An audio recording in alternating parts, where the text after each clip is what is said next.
MyCC to probe Grab-Uber merger.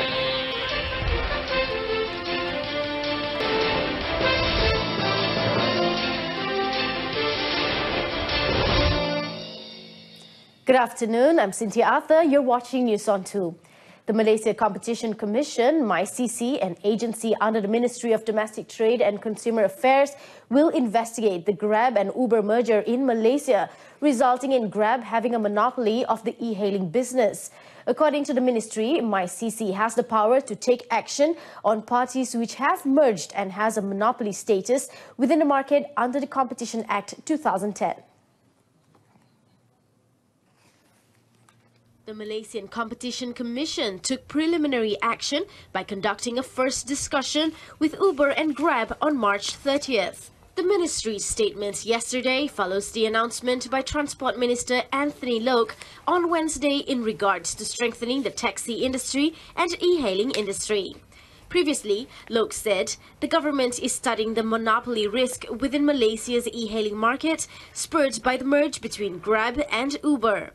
On March 26, 2017, Grab made the announcement that it had acquired Uber's Southeast Asia operations, including countries such as Cambodia, Indonesia, Malaysia, Myanmar, the Philippines, Singapore, Thailand, and Vietnam.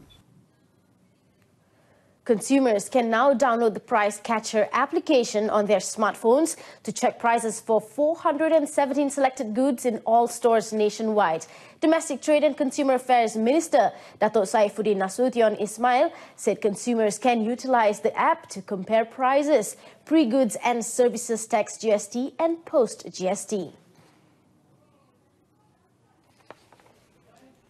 Datuk Saifuddin said 1,044 officers across Malaysia are monitoring prices daily and updating the information on the system.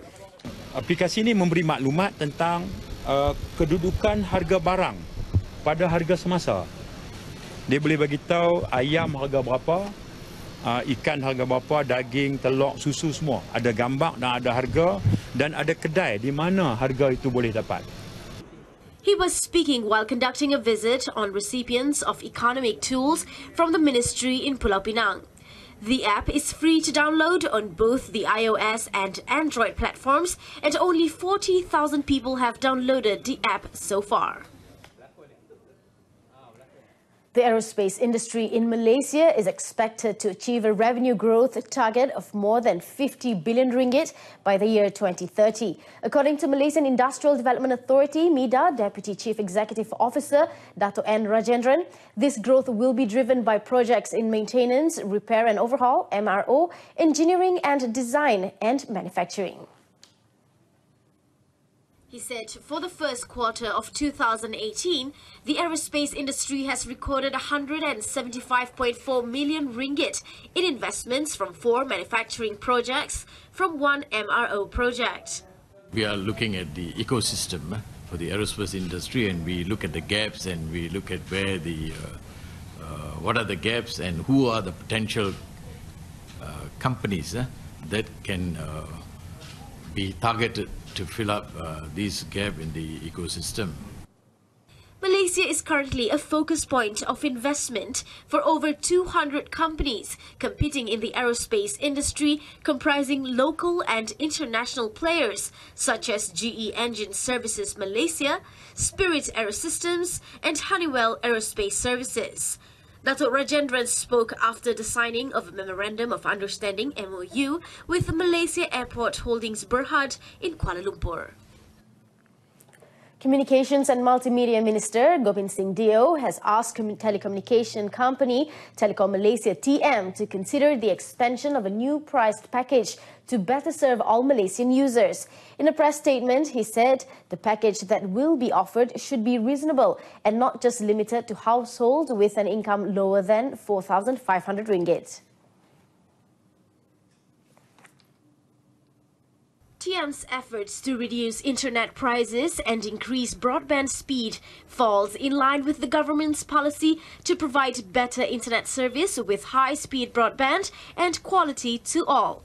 Yesterday, TM launched a Unify affordable package called Unify Basic at a price of 79 ringgit for a speed of 30 Mbps and up to 60 GB of data allowance per month starting July 15th.